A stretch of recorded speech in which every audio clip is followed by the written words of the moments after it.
This is the presentation I offered as my final project in Psychology 40, Stress Management, taught by Tina Trolier at Columbia College in Sonora, California. If you're watching this and you live in the United States, chances are near to 100% that you consider yourself either religious or spiritual or both. As you can see from the map graph, most people in the U.S. are categorized as either Christian of some sort, Protestant in particular, Roman Catholic, or Mormon in the light blue in the middle of Utah. It is estimated that 90% of the planet's population has some belief in a metaphysical being or beings that has some interest in the affairs of the universe and of this planet specifically. In the U.S., there is a growing philosophical divide between religion and spirituality, with more and more people describing themselves as spiritual but not religious during this time that some theologians are referring to as a post-Christian age. So, what is religion?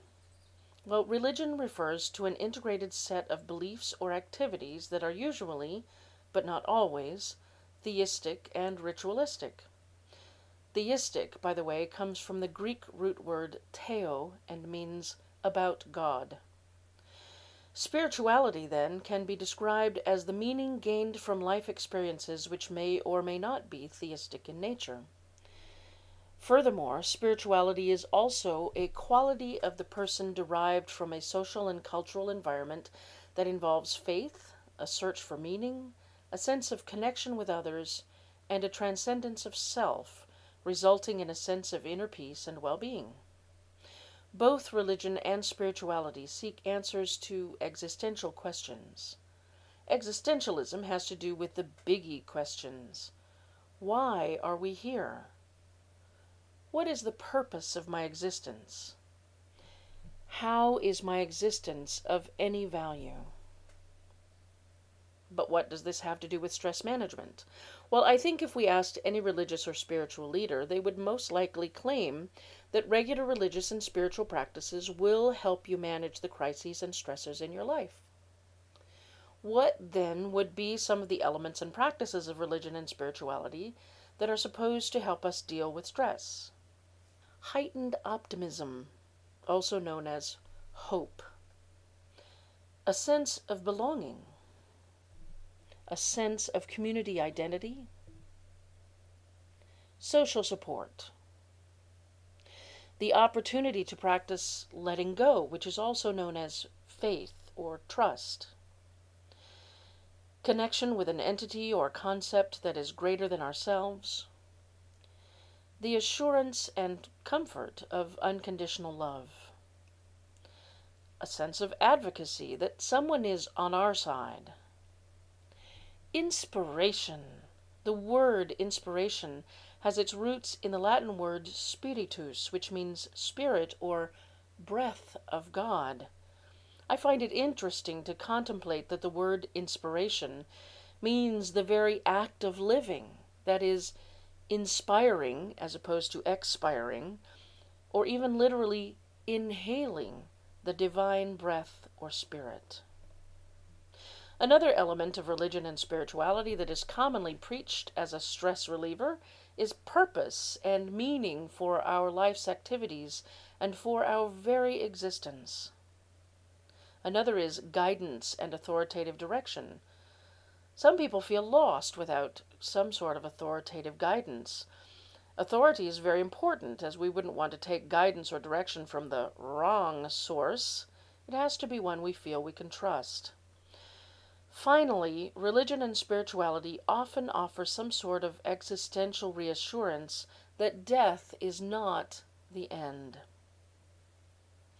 Those are some of the main elements of religion and spirituality that are cited as being able to help relieve stress. What then are the practices of religion and spirituality that are supposed to help relieve stress? Well, worship, which facilitates connection with a larger community.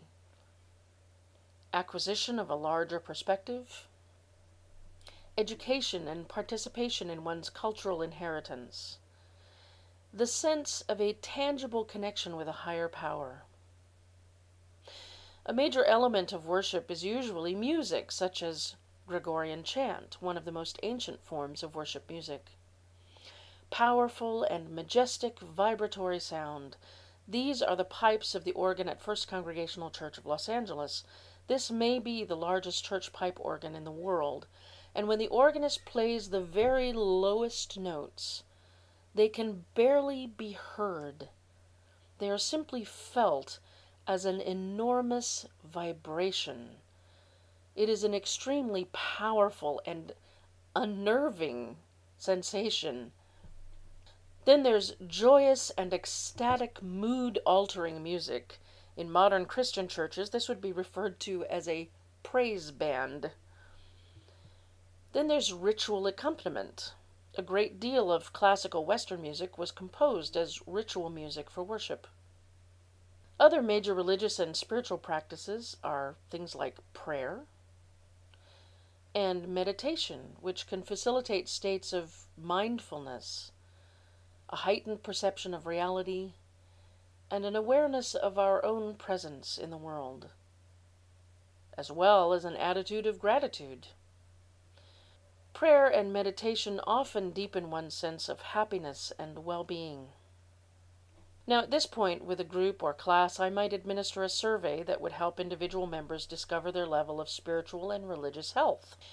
In 1983, Craig Ellison developed the Spiritual Well-Being Scale, which he introduced as a means to provide researchers with a method for the empirical study of aspects of the self, such as religious and existential well-being. Religious well-being has to do with one's perceived sense of how well and often she or he participates in religious activities such as prayer, church attendance, and living out one's faith-based beliefs. Existential well-being has more to do with one's comfort and sense of rightness about just being here. As it turns out, they are not at all correlated. You can score very high on religious well-being, but only moderate or even low regarding existential well-being. Conversely, some people score extremely high existentially, but very low religiously. The questions in the survey help you gauge whether your religious and existential well-being is low, moderate, or high, but most people know without having to take the test where they fall with regard to religious and existential well-being. Take a minute here to informally gauge your own sense of religious well-being, as well as your sense that you belong here in the world.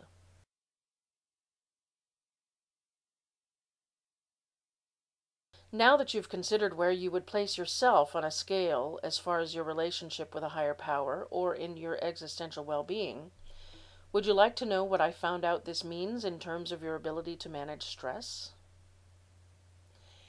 Absolutely nothing.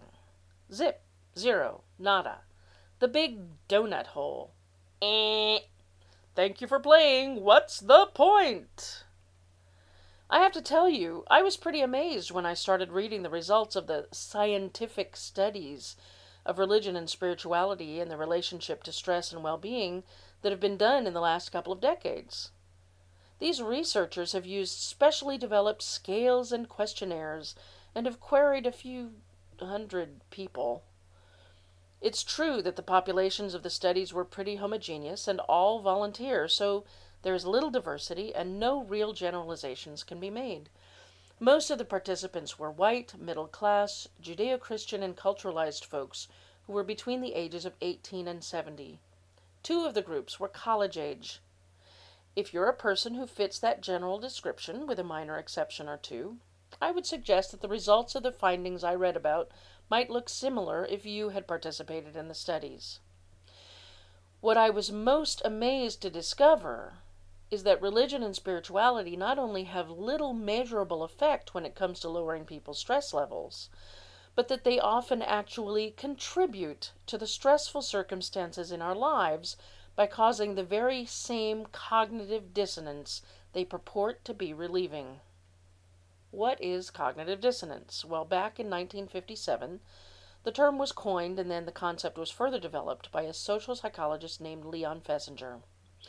He said that cognitive dissonance is the psychological conflict resulting from incongruous beliefs and attitudes held simultaneously. Fessinger did an experiment with his students. He had them perform some boring, meaningless task for 1 hour. Before they began, he told each of them that they would be paid for their time. To some he promised $1. To others he promised $20. Guess who reported the most positive feelings about the task they had completed? Those who were paid just $1. Can you think why this might be? Well, the students who were only paid $1 had to adjust their thoughts and opinions about what they'd been doing in order to justify to themselves having just spent so much time doing something so pointless for so little money. They had to make themselves feel better about what they'd been doing, so they talked themselves into some justification for the meaningless work they'd been way underpaid for. They encountered greater cognitive dissonance than the students who were paid $20. And in order to relieve the contradiction, they had to adjust their own thoughts. Wikipedia further defines cognitive dissonance as anxiety that results from simultaneously holding contradictory or otherwise incompatible attitudes, thoughts, ideas, philosophies, and beliefs. The result of cognitive dissonance is that we have to change or adjust our attitudes, thoughts, ideas, philosophies, and beliefs so that the dissonance is resolved or otherwise relieved. Once again, what I found in my reading is that religion and spirituality can actually cause a great deal of cognitive dissonance in our lives. Let's look at a basic tenet of Judeo-Christianity, for instance. How about the idea that God is the author of creation? Here's how this belief plays out. God created the world, and God is good, so the world must be good, right? Immediate cognitive dissonance. In our own personal experiences, the world is not so good. We encounter poverty, war, illness, death, injustice, natural disasters. The list could go on and on. Our experience of the world is in direct conflict with the belief that a good God created a good world. So what are some of the ways we've come up with to resolve these cognitive dissonances? In other words, what do we tell ourselves so that the statement about God and creation can remain true for us? There are two major directions our justifications take, and I'll give you a minute to think about them. Number one, the big D.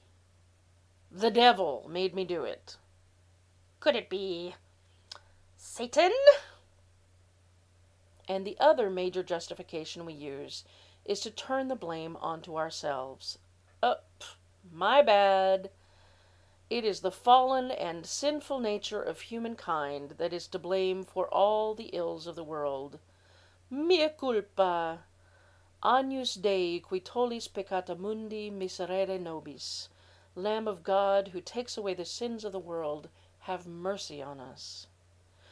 Now, usually cognitive dissonance causes us to justify an action or activity we are contemplating or have already participated in that conflicts with our thoughts or beliefs.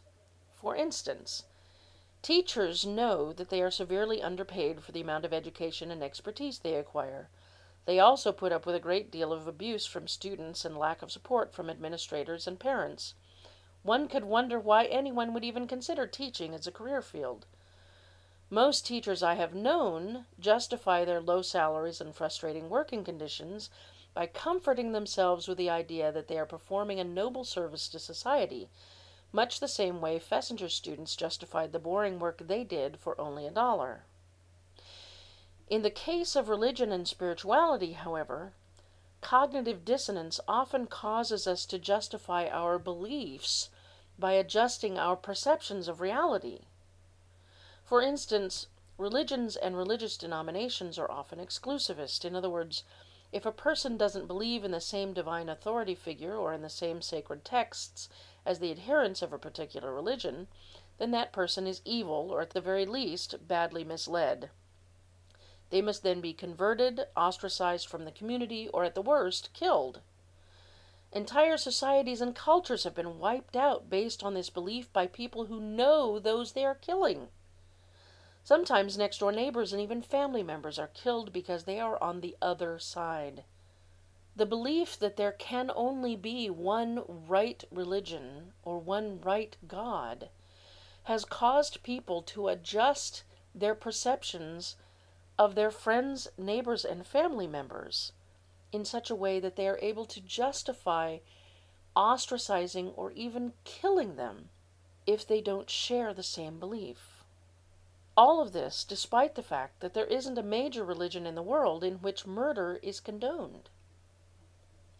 I can't give you too many more examples of this phenomenon without risking impugning someone else's belief system, but I can tell you that, having studied the Bible in many of its translations, some of its original languages, and numerous English versions, that it is filled with contradictions and incongruities.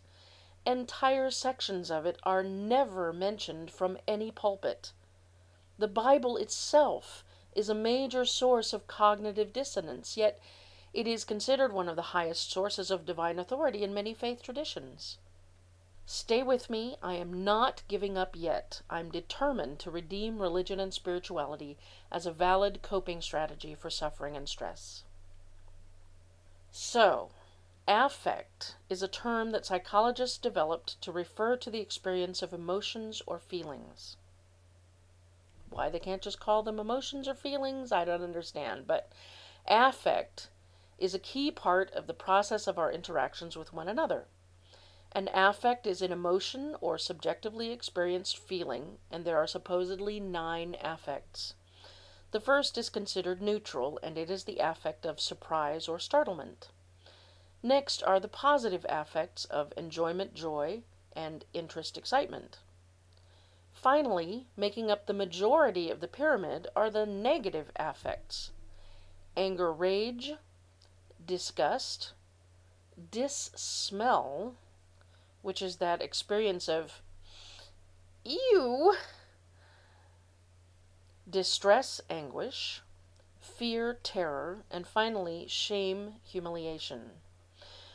One wonders under which category eustress or positive stress falls, but wow, the scale looks a bit uneven. Do you get the impression that we encounter a bit overmuch suffering in life? Nudging a little further into the discussion about affect consciousness refers to the mutual relationship between activation of basic affective experiences and an individual's capacity to consciously perceive, tolerate, reflect upon, and express these experiences. Now this looks a little more promising. It turns out that even though in some cases religion and spirituality can cause cognitive dissonance due to various life experiences, such as loss of a loved one, catastrophic illness, financial hardships, etc., it can also in many cases contribute to positive affect by offering us all of those wonderful elements such as a sense of hope, a sense of belonging, social support, the impression that someone or something greater than ourselves is advocating for us, and so on.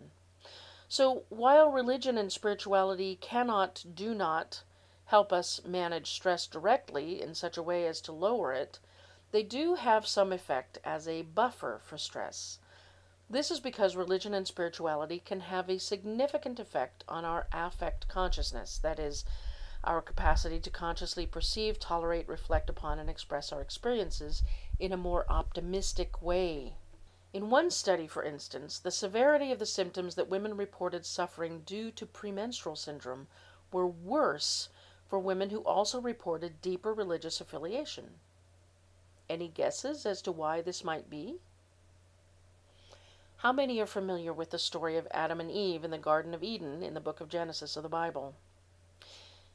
Eve, as the archetypal woman in the story, is cursed with menstruation for having accepted the temptation to eat a bad apple, and thus bringing about the fall of all humankind from God's grace.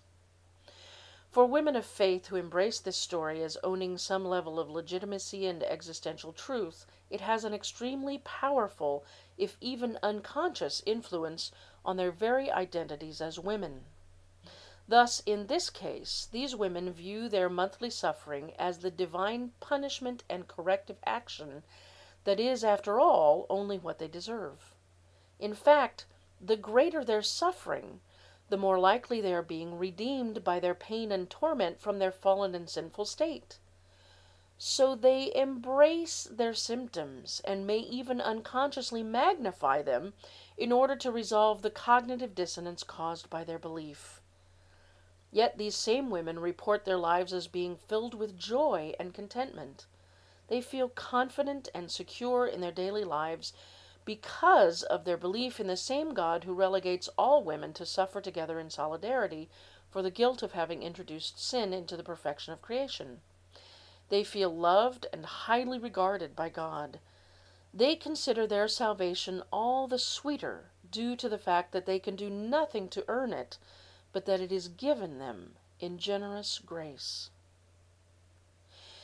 In yet another study of older patients who suffered with chronic obstructive pulmonary disease, or COPD, the participants in the study who reported a higher level of religion and spirituality often rated their symptoms as less severe and as having lower impact on their quality of life, no matter how severe and debilitating the objective measurements of their symptoms really were. So, women with bad PMS symptoms used their religious spiritual beliefs to create a positive affect consciousness that brightened the rest of their lives and even caused them to almost enjoy their pain and suffering, while COPD patients created positive affect consciousness based on their beliefs in a loving and gracious God or universe in such a manner that the severity of their symptoms was less and the quality of their lives and relationships with others increased. In both cases, religious and spiritual beliefs and practices actually caused greater positive affect consciousness, or optimism. Based upon their understanding of their relationships with the divine or the universe, these people actually made themselves feel better about life and the suffering they experienced. This does not mean that these people's religious and spiritual affiliations lowered their stress levels. They simply devised more positive ways to think and feel despite high stress based upon their religious and spiritual beliefs and practices. The bottom line of these studies showed that spirituality does have an ability to buffer stress, but it is limited. It turns out that religious well-being, that is, how often you participate in prayer, worship, and scripture study, has no effect on stress at all. So while your beliefs can help you feel better about life, more positive, give you a sense of purpose, the effects are fairly limited in comparison to our physical circumstantial experiences, and spirituality is not at all any sort of cure for the suffering of life. There was, however, one brilliant ray of divine light in a study done at Loyola in Maryland. 3 researchers conducted a study that differentiated spiritual life integration, or SLI, from social justice commitment, or SJC. Spiritual life integration measures how often you pray, go to church, study scripture, etc. In comparison to the other studies measuring religious well-being, spiritual life integration did not predict any aspect of affective well-being. In other words, participating in the elements and practices of religion and spirituality didn't even make the participants feel better about their lives. Here's the kicker, though. In this study, social justice commitment is the proactive expression of one's religious and spiritual beliefs, and social justice commitment significantly predicted positive affect. A sense of satisfaction or positive feelings were usually produced by performing acts of kindness, which then caused people to want to further engage in benevolent acts.